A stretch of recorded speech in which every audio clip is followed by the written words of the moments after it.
السلام علیکم۔ لاہور شرکپور شریف روڈ پر مشہور و معروف گاؤں ڈام کے، جس کو لوکلی ٹام کے کہا جاتا ہے، یہ گاؤں سٹرابری کی پیداوار کی وجہ سے، سٹرابری کی منڈی کی وجہ سے پورے سینٹرل پنجاب میں مشہور ہے۔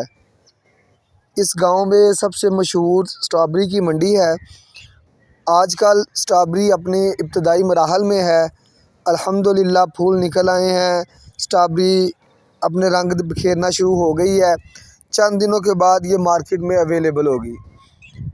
اس وقت جو پنجاب کی صورتحال ہے، اس میں جو چھوٹی لیول پہ منڈیاں ہیں جہاں پہ سٹرابری کی پیداوار ہوتی ہے، ان میں سے نمایاں ایک ڈامکے کی منڈی ہے، جہاں پہ پورے پاکستان سے لوگ آتے ہیں، انویسٹمنٹ کرتے ہیں۔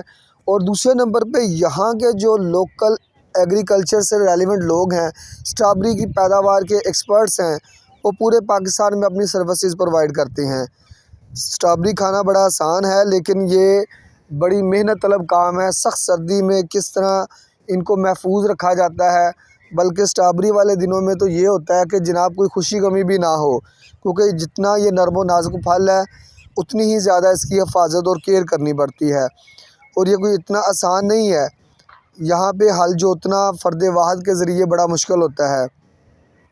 خیر، یہ تو سٹرابری کی باتیں ہیں۔ اور تو اور الحمدللہ دور دراز تک علاقوں تک پھیلے ہوئے خوبصورت سٹرابری کے کھیت دل کو ایک تسکین بخشتے ہیں۔ اور پھر 15 فروری کے بعد جب ریگولر سٹرابری آ جاتی ہے تو اس کے تو لذت ہی اور ہوتی ہے۔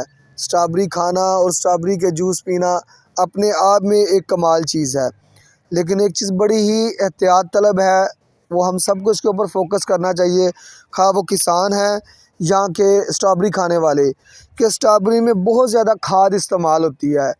اتنی زیادہ کھاد استعمال ہوتی ہے کہ اس کو تو کہا ہی کھاد جاتا ہے، اس لیے احتیاط کریں۔